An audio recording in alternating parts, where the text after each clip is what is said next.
about doing. Just don't let me know. I don't want to know about it. Okay. I don't want to know. About it.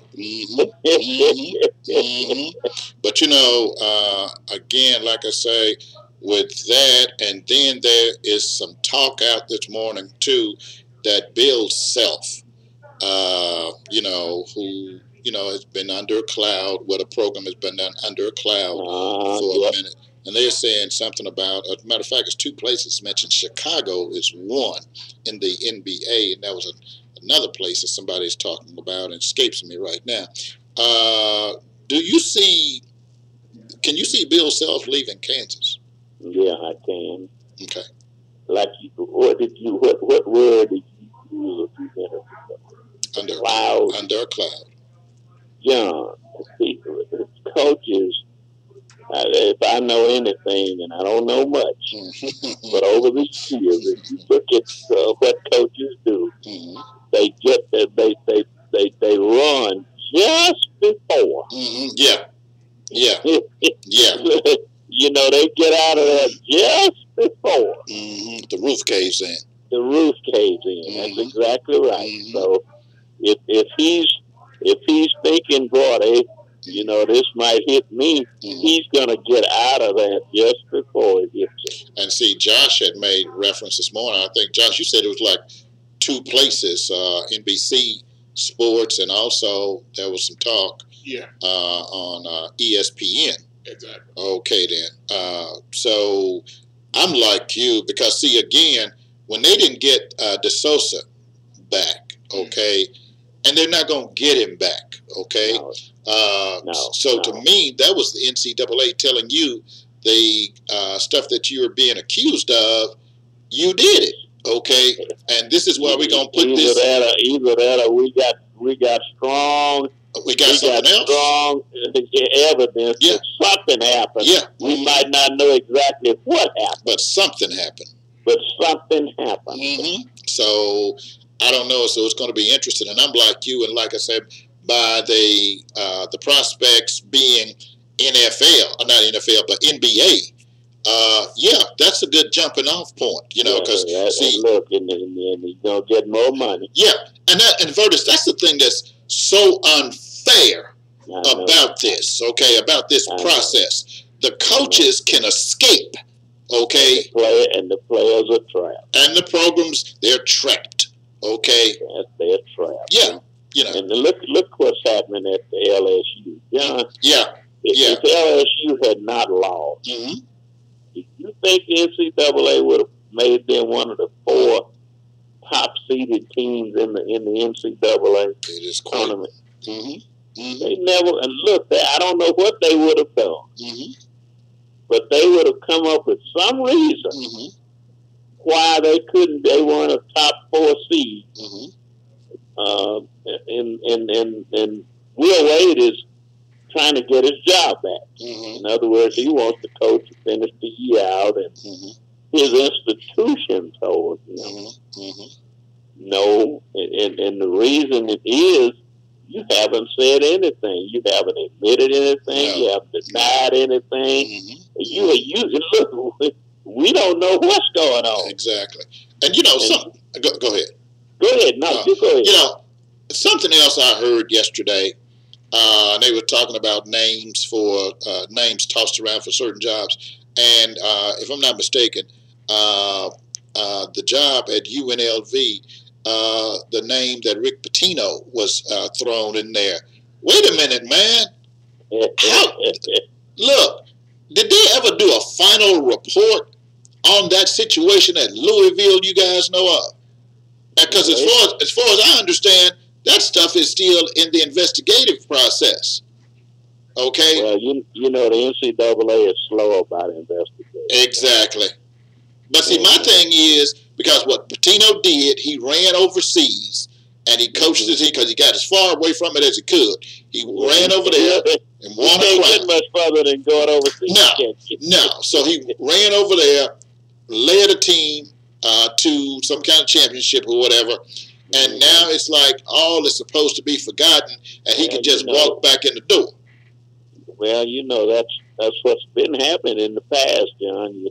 You run somewhere, and rebuild your reputation, so to speak. And then everybody said, "Oh, Rick is a great guy. He deserves another opportunity." Yeah, and I mean, what's this been, about 2 years now? Yeah, about 2 years. Okay, but look at the kid that got burnt there with the sexual assault allegations. Okay, what was that kid's name, Josh? Chris Jones. Chris Jones. Yes, sir. You ain't heard no Jones. Ruined his life. Ruined his life. Okay. Ruined his life. But like I say, Pitino went on about his business. You know, and again, that wasn't the first time that something had even come up about Pitino. No, okay, it wasn't. So it was not. You know, so like I said, these kids get hurt, whereas these grown people, they move on to the next job. Okay. John, I was talking to one of my ex-players Saturday. We talked a long time. This guy's out of town. He doesn't stay in Memphis anymore. And we were just talking about situations, and we got to the fact that, you know, a lot of times we look at one or two kids getting hurt. But, John, when you really look at it, well, it's more than one or two, because the ramifications of what happened reverberates back to some of the others, or most of the others too. Exactly. So you're not hurting one or two. You're hurting 15 or 20. This is true. And as you said, some of these kids, look, and I know we're talking about basketball, but Burbage, you know, the Cincinnati Bengals released him yesterday, or day before yesterday. You know, the man's only 20, and look, a lot of things he did, it's his own fault. I believe, you know. But the man's 28 years old, John. What is he going to do with the rest of his life? That's what we look at these players, and the other sports, basketball is what we're talking about. You ruin a guy like Chris Jones. You ruin his reputation. What is he going to do with the rest of his life? And I mean the rest of it, because he's just getting started. Exactly. You know, so I don't know, Coach. Let me do this right quick, and then we're going to take this break. I just want to touch on this, because when we come back, we're going to deal with basketball on the local level. Okay, Johnny Manziel joins the Memphis Express. What do you think about it overall? I know one thing. Memphis needs some kind of something to not only get the team excited, but get the fan base excited. There you go. And this is about as close as they can get. That's sad. It's sad. Guy in there. It's sad, Curtis. It is. I agree. It's sad, but it's true. Okay. It is. They need a shot in the arm. Okay. They need a big. John, I'm talking about. You know, when you go to the doctor's office, they said, "Okay, we're gonna take some blood." John, they need usually they take one arm. Memphis, and in this situation, we need both our arms out there. I'm like you. They need a transfusion. We need a transfusion. Yeah, I'm telling you. But you know, John, not only are we in last place, but we almost can't score. You know, and you know, my thing is this. And yesterday, Coach, I had Josh to read to me what was on the base of the Statue of Liberty. You know, bring me your poor, your huddled masses, and all of that. And I said, you know, bring me your drunks. You know, your woman beaters, all of that. You're welcome in Memphis. Okay. You know. Oh my goodness! I mean, God, only you would think of that. But Coach, it's true. Okay. Josh even reminded me of when him and who else was it that destroyed somebody's house, tore the house apart? Yeah, him and Josh Gordon. Yeah, Josh Gordon. Okay, just wrecked the house. Okay, so you know, but again, it is sad that is the best we can do, because all of a sudden it puts us in the spotlight. It's some spotlights I don't want to be in. Okay, John, I promise you, and we were out listening the other day to news, and and you know, they would, and this is, we were talking about all these tires that we turned in. Mm-hmm. And they all stacked up, you know, in a certain neighborhood. No. Say it what it is. In a black neighborhood. Yeah, that's what it is. Okay, yeah. And somebody said if they were in Germantown, there's no way in the world. No way. That those tires would still be there. Exactly. And then what's so bad about it now is it looks like the taxpayers are going to have to pick up the bill. Okay? And somebody said it. Look, if we can mess it up, hey, bring it to Memphis, we'll mess it up. That's it. So, like I said, when I first read something on that story the other day, then I'm like you. I saw the follow-up last night. You know, you can't take the tires to this one place because they got mud on them. You know, I mean, look, I was sitting at the computer, and when they said that, I turned around like, what? Okay, you know, so it's just crazy. It's just crazy, but only in Memphis, okay? Only in Memphis. John, here's the thing about it. We love Memphis, but we can't get out our own way. No, we can't. We can't, you know, but we can have things going perfectly. Mm-hmm. But we don't. It's not the way certain people or certain organizations are. We're going to mess it up. We're going to find a way to mess it up. They can't. We just can't.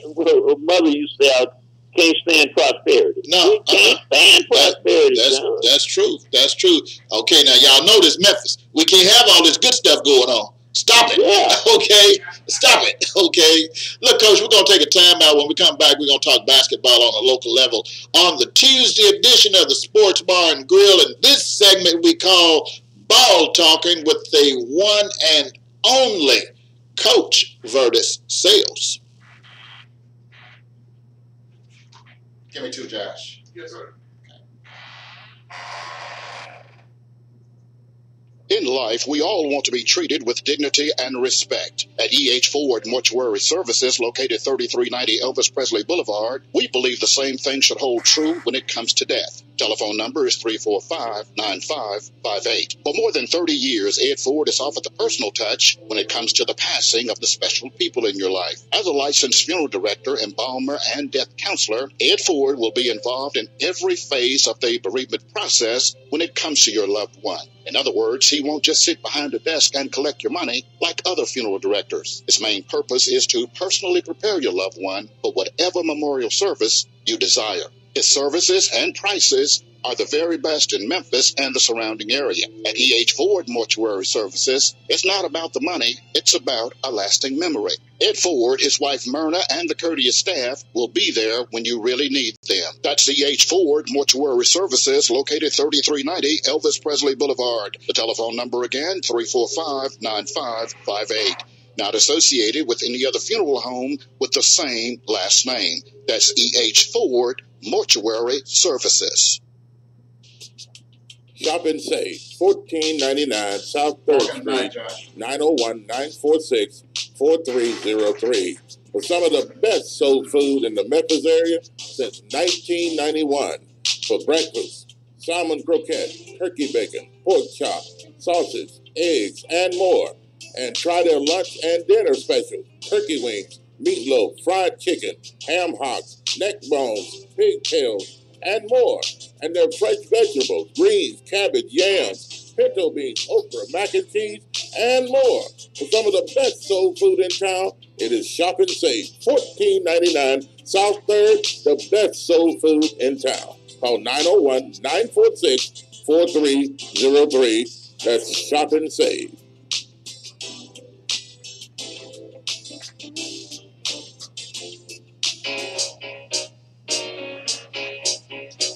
And welcome back. It is a Tuesday in the B&G, and you're listening to the segment we call Ball Talking with our resident expert on ball of all kind. We're talking about our own Coach Vertus Sales. Coach Sales, one of your students did something this past weekend that I thought was simply amazing. Okay. Not because I know him, but because I just think he did a heck of a job, okay? Wooddale went to Murfreesboro, a team that had never even gotten through the district, okay?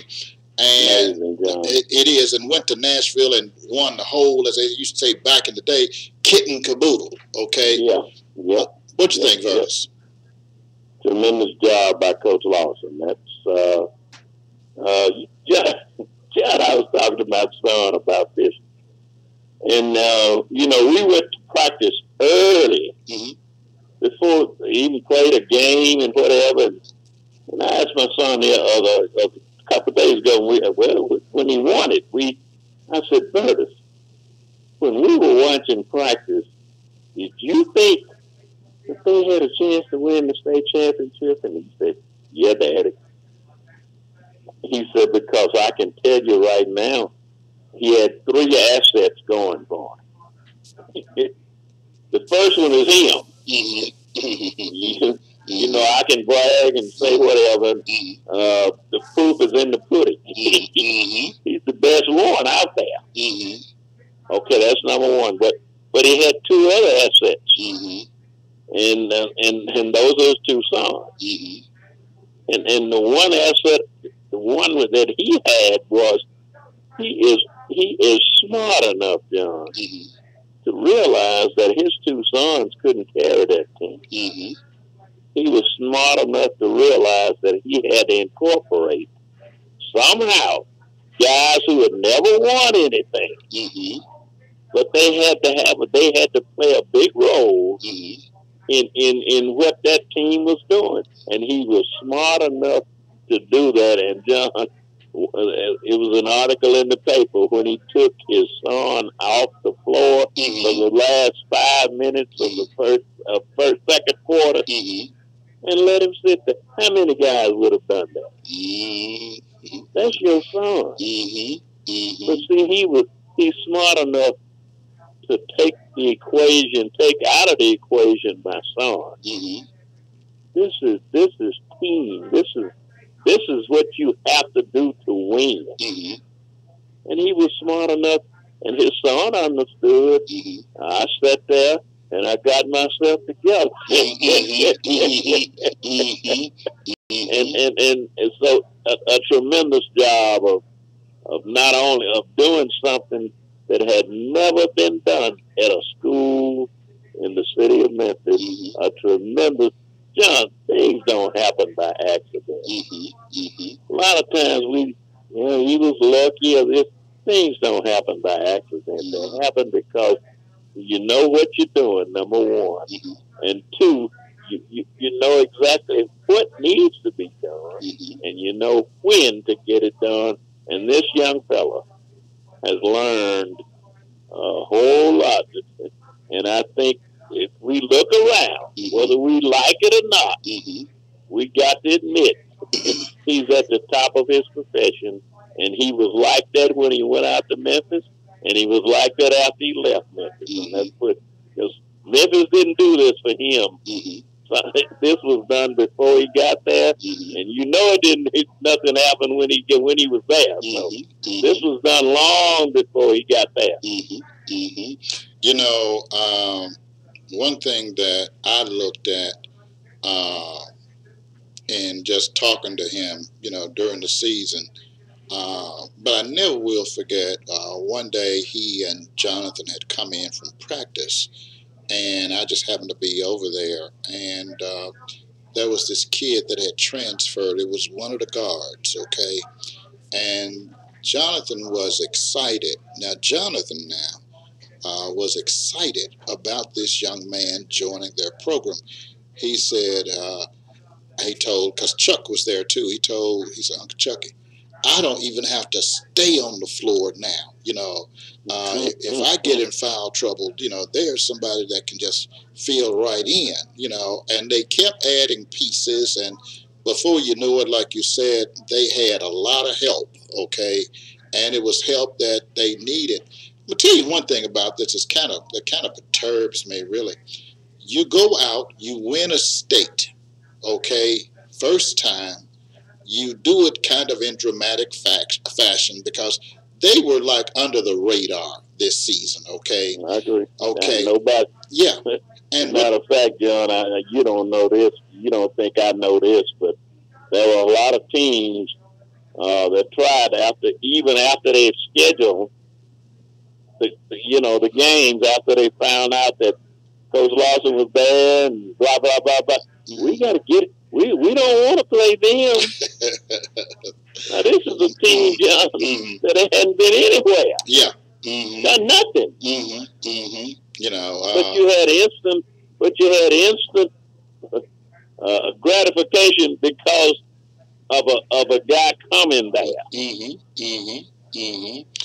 But you know, when I got back in town and I looked at the news Saturday night and Sunday, and even looked at it last night, there has hardly been any mention. And I'm gonna tell you what was even more interesting. And I told the story yesterday. Pastor at church referred to a young man who I think is in college now, and he has a state championship ring. And so yesterday came up on the show, how many championship rings are there in the Lawson house as of the other day? Well, all total, there are 11. Okay? I defy you to find that anywhere in this country. I defy you to find it anywhere in the country. Okay? But unheard of, yeah, 11, Coach. And actually, if you tack on Jonathan's 2 middle school state championships, it's 13. That's it. The numbers go up. So again, but like I said, I looked at the only people that did a story last night was UPN 30. But nobody else has really done anything on this. Now, of course, everybody wants to talk about James Wiseman. Sorry it ended that way for him. I was surprised they lost. I was blown away when I got word they lost, because when we left there, they were cutting up on that school. Okay, so but to hear later, but like I said, everybody was talking about East going for their 4th state championship in a row. Okay, and that's a great accomplishment. Okay, this is Chandler's 4th in a row championship. Okay, so and he's done it at different schools. And done it at different schools. And you know, the only thing I can say is, evidently somebody has an agenda. Downplay them. Well, you're not hurting Keelan, you're hurting the kids. Okay. Yeah. It's amazing how. It's amazing how. Let me give you a great example of how we think in Memphis, Tennessee. We were talking several years ago. We were talking about Melrose winning the first state championship from Memphis, and the people at the paper kept saying, "No, it's not. Collierville, come on, Collierville's in the county," and they were enemies. And when the Memphis teams were losing, you didn't hear anything but Memphis can't win a state championship. The biggest city in the state. Everybody Rama, wherever. All kind of little Linden, Tennessee. All kind of little schools that won state championship except Memphis. Then we finally win one, and they try to minimize. Yeah. So what you're seeing, John, this is being minimized. Yeah. That's all this is. Yeah. But look, and this is one of the things that has always bothered me about Memphis. We are afraid to open up our hearts and give people the due that they are due. Look, if you earn something, John, it makes all of us look good. Yeah. You know, but we don't look at it like that. Or they over there, or they over here. I mean, come on. And you know, not one TV station sent anybody. At least they weren't there that I saw. Okay, Saturday, and you still had 2 schools left because, like I said, Whitehaven had gotten knocked off. But like I say, the only one that really brought home the bacon on Saturday was Wooddale. But, you know, so like I say, had that been Germantown, Collierville, or whoever, it would have been breaking news at the top of the newscast, okay? You know, so like I say, I used to downplay the word haters. I used to downplay it. But I don't downplay it a whole lot now because you've got people that actually want to hate on other people. So I just say, okay, but here's a good part about it, then we're going to jump to college. The good Lord above knows, okay, and it is already written and documented in the book what this team has accomplished, okay? So again, I say congratulations to, Coach Lawson, his team, the school, the support system, and those parents, because Wooddale had a nice contingent up there this past weekend, okay? That's a great thing, John. And here's the other thing that we need to. And Coach Perry, Dr. Perry, before he passed away, right, he had already asked a couple of us if we would help him to compile the history of what had transpired in it. It was MIAA then, and Coach Shelby County now. Mm-hmm. Because John, we don't keep history. We don't keep our history. Right. And see, that came up on the show a while back when somebody was saying, and they made a real good point. All of these championships and things that teams have won in the past, where are they? Where's Carver's stuff? Okay, all these different schools, Leicester. Where's all of their memorabilia? Where is it? Okay, it should be somewhere on display. Okay, it should be. You could take one of these schools that you've closed, and you could make that a library. You could. Museum or a library. You could, Coach. A museum. Okay, great. But John, it takes ingenuity to do that. We just said it. And keep in mind, like somebody said, we're not the smartest, we're not the sharpest knives in the drawer now. We just too old. At that time, they said, old gray-haired man. So I said, okay. That was what was said. And like they say, they could call you that now, but they can't call me that because I'd have cut all my hair off. Okay, so hey, but again, like I say, all these schools look, Vertus, you got enough memorabilia to set up a museum, okay? And if somebody want to go there and you could maintain it, you could, okay? Yeah, here's the thing. We're arguing over, quote unquote, statues and all those other things. Yeah. And these are accomplishments. Positive. That you want people to know about. Exactly. We don't, nobody comes up with anything like but John, here's another thing too. And I know, and I'm stupid. I don't have any idea. Mm-hmm. But if I'm coming to a school, mm-hmm. in other words, I'm appointed by the superintendent mm-hmm. to run a school. Mm-hmm. John, one of the first things that those people, the people who are placed in leadership should be charged to do. Mm. You want to know one? Yeah. Uh-huh. Do a study of the history of that school. I agree. John, you'd be amazed at the number of people who are running schools who have no idea what school they're running. That's true. Except the name. That's true. Have no idea mm-hmm. what the history is. No. Exactly. Look, let me get something in before we get out of here because we're about 6 minutes. We're about 6 minutes out now. The Tigers open postseason play tonight in the NIT. What you think? John, I'd love to see the Tigers go win the NIT. Mm-hmm. And I'm going to tell you why. One thing that, if you're trying to get a program going, mm-hmm. there's nothing better. Even, everybody wants to start at the top. Mm-hmm. Well, this isn't the top. The NIT is not at the top. Mm-hmm. but winning the NIT would be a feather in the Tigers' cap because it would be a beginning. Mm-hmm. And which is the way Calipari started off.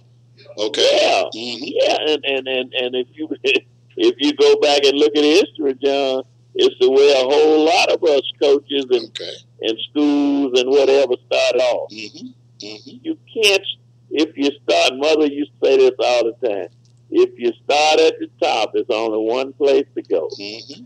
Mm-hmm. And so this would be a feather. This would be a start. This would be a building up tradition. I know the university has a tremendous basketball tradition, but every once in a while that tradition gets kicked to the curb, and you know what I mean. Exactly. But this one, Coach Hardaway needs to start another one, and this would be a beginning, right? If we could figure out a way to win that NIT. And at least you don't have to pay to play. Okay, so which I think is crazy. Okay, I think that's crazy. Okay, are they still doing that thing, Coach? I don't know. Josh, are they still doing that tournament where you play, where you pay to play in it? I think that's a CIT. I think it is, but is it still around? I don't think they do that anymore. Oh well, good. Okay, you can be in the tournament, but you got to play, and you got to pay rather. Okay, so now I thought it's unbelievable. It is when you get right down to it. Some of the things that we've done in the past, it's unbelievable. Exactly. Okay, we got about 3 minutes. The NCAA tournament, the 4 top seeds. What do you think? Isn't this amazing? The 4 top seeds are Duke's number 1, Virginia's 2, North Carolina's 3. Where are they from, John? Yep. ACC. Yep. And then Gonzaga. You remember in '85 when the Tigers went up there? The Big East had 3 teams and the Tigers.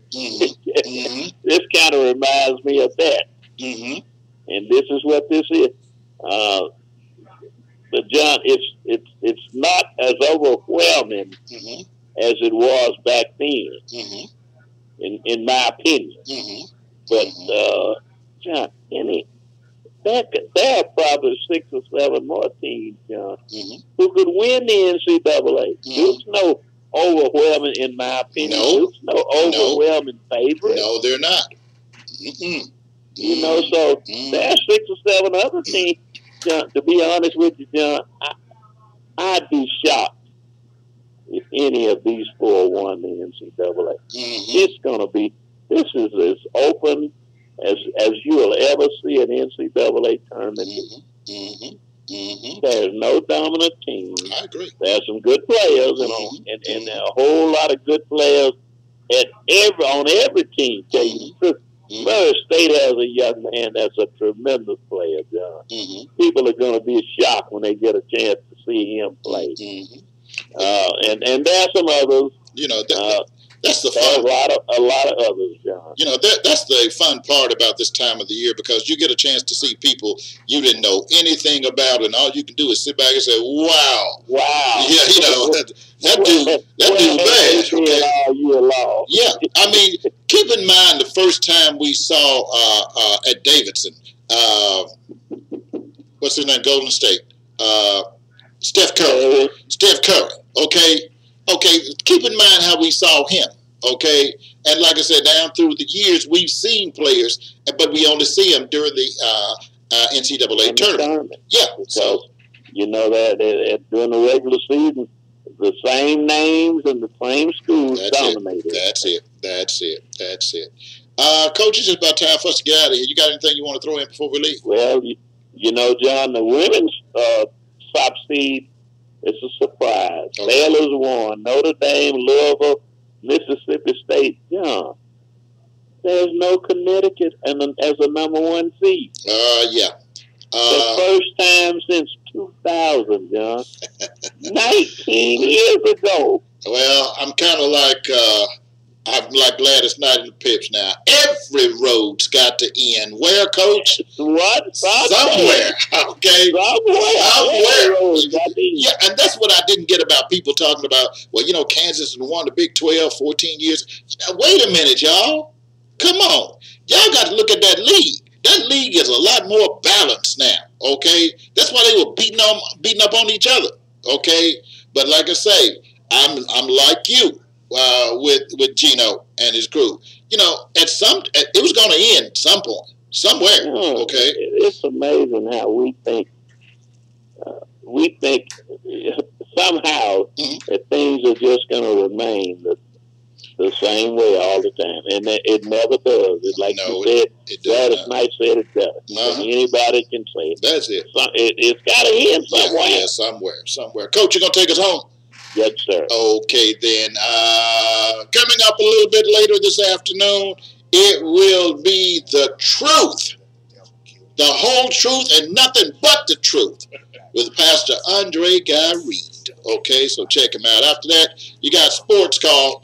Following that, on the local level, we got Ben Ether and the Power Hour. After that, we go to the net and we come back tomorrow morning at 6 o'clock. We'll talk back live with Bob. And Josh in the building. Okay, 8 o'clock tomorrow morning. It is the Eye on Sports.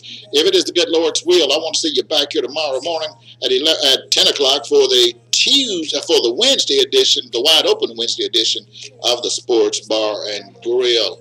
I'm John Lawson. You all have a safe, and above all, have a blessed afternoon. Coach Sales. Yes, sir. Do your thing. Hope we can do it, John. Patience is a tree whose root is bitter, but its fruit is sweet. We'll see you later on the Sports Bar and Grill. I'm blessed. Yes, I'm blessed. Ask me how I'm doing, I'm blessed. Yes. Living every moment, no regrets. Smile up on my face, I'm like, oh, yes, I'm blessed. You know I'm blessed. I'm blessed. I'm blessed.